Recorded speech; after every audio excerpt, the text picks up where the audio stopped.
Hi friends, welcome to London Tamil kitchen. நான் இன்றைக்கு தேன் முறுக்கு ரெசிபியோட வந்திருக்கிறேன். நான் முதல் ஒரு ரெசிபி ஒன்று போட்டேன். நான் தேன் முறுக்கு இது வித்தியாசமான முறையில் செய்கிறேன். நீங்கள் 2 முறையிலையும் ட்ரை பண்ணி பாருங்கோ. எது நல்ல மாதிரி வந்தேன்னு சொல்லி எனக்கு கமெண்ட் போடுங்கோ. தேன் முறுக்கு எப்படி செய்கிறேன்னு சொல்லி பார்ப்போம் வாங்க.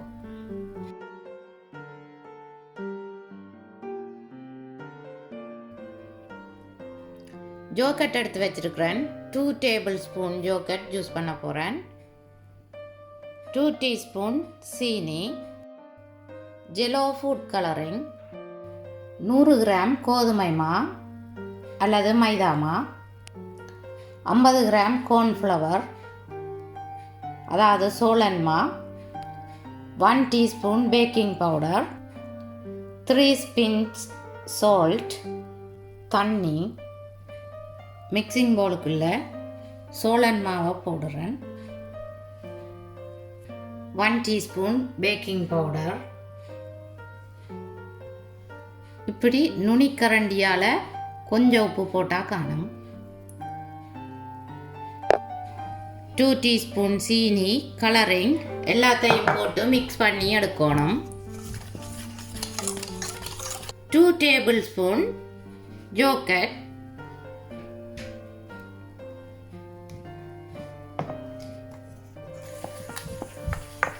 எல்லாத்தையும் சேர்த்து மிக்ஸ் பண்ணி விடணும்.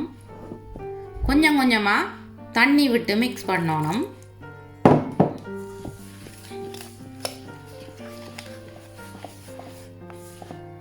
இந்த தேன் முறுக்கு நான் ஜெலோ கலரில் செய்கிறேன்.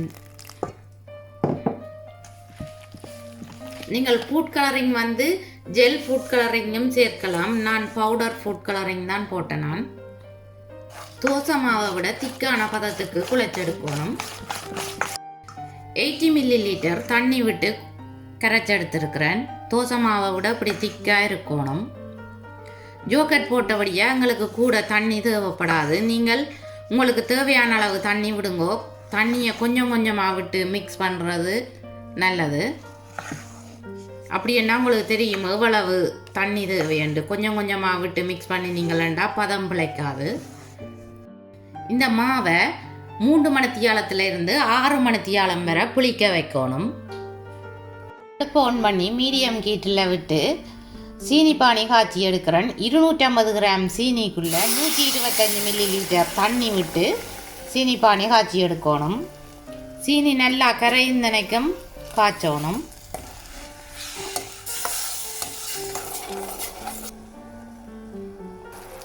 இப்போ சீனி நல்லா கரைஞ்சி பாகு இப்படி நல்லா கொதிக்க தொடங்கினோடனே அடுப்பு ஆஃப் பண்ணணும். அடுப்பு ஆஃப் பண்ணினா பிறகு ஏலக்காய் தூளும் தேசி புளியும் விட்டு மிக்ஸ் பண்ணி விடணும். இந்த சீனி பானி ஓரளவு சூடாக இருக்கே நாங்கள் தேன் முறுக்க போடணும். தேன் முறுக்கு பேட்டரை பைப்பிங் பேக்குக்குள்ளே விடுகிறேன்.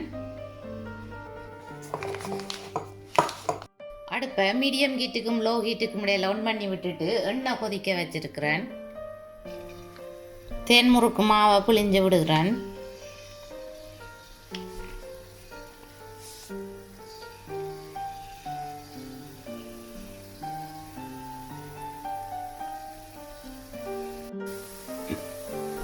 முருகலா பொரிச்செடுக்கணும்.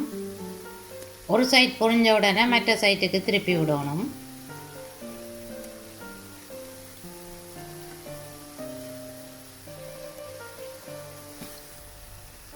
தேன் முறுக்கு இப்போ முருகலாக பொரிஞ்சு வந்திருக்குது.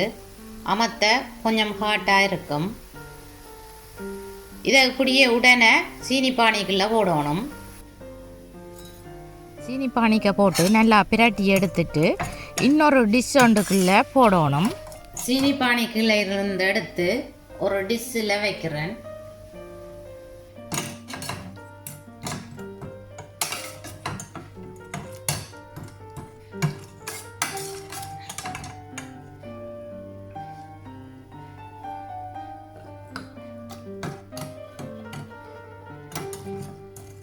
பைப்பிங் பேக்குக்கு கொஞ்சம் பெரிய துளை போட்டால் இப்படி நல்ல பெரிய தேன் முறுக்கு வரும். உங்களுக்கு விருப்பமான சைஸில் நீங்கள் செய்யலாம். மற்ற தேன்முறுக்கு சின்ன ஓட்டை போட்டு செய்தது, பெரிய ஓட்டை போட்டு செய்த தேன்முறுக்கு இது. தேன்முறுக்கு எப்படி வந்திருக்குன்னு பார்த்தீங்களா? முறிச்சு காட்டுறேன்னு இப்படி வந்திருக்குதுன்னு பாருங்க. பார்க்கவே வாயூறுதா? இந்த ரெசிபி உங்களுக்கு பிடிச்சிருந்தா நீங்களும் ட்ரை பண்ணி பாருங்க. என்னுடைய வீடியோ பார்த்ததுக்கு ரொம்ப நன்றி.